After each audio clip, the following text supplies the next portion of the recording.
The last thing I ever expected was that the young woman I rescued on the side of the road would turn out to be the heir to a billionaire fortune. Before the accident, Lisa lived a life of luxury. She had people helping her get dressed and attendants following her everywhere she went. When she woke up in the hospital with no memory of who she was, she had no idea she was about to end up staying in the home of a small-town country guy like me. After the crash, Lisa suffered a head injury and lost her memory. The sheriff suggested that I take her in until her family could be located. Being soft-hearted, I agreed on the spot. On her first night at my house, I handed her some clean clothes to change into. She thanked me politely, but the slight look of discomfort on her face made it clear she wasn't used to such simple things. When I gave her a bedsheet and asked her to make the bed, she had no idea where to start. I frowned, wondering if her injury was more serious than the doctors thought. What I didn't know was that Lisa had been pampered her entire life. Even without her memories, she still wasn't comfortable with a modest lifestyle. Her clumsy behavior actually made me laugh.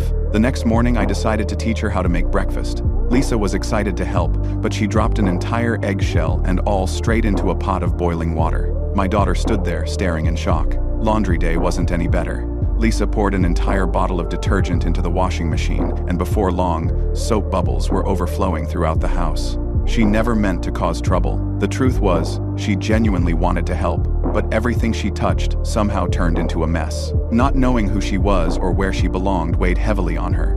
Feeling lost and alone, she tried even harder to make herself useful, but somehow things only got worse. After yet another accident, I found her lying on the floor and rushed over to make sure she wasn't hurt. 2 full days had passed, and still no relatives had come looking for her. Lisa became increasingly discouraged. She started to believe her family had abandoned her and that she was nothing but a burden. I patiently reassured her and decided to take her into town to lift her spirits.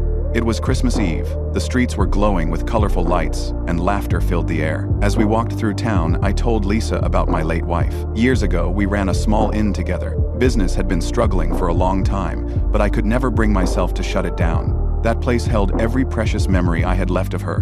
By the time I finished the story, tears were streaming down Lisa's face. That night, I gave her a small Christmas gift. The moment she saw the crystal snow globe, she couldn't take her eyes off it. A strange sense of familiarity washed over her. Deep inside, it felt as though a forgotten piece of her past was beginning to awaken.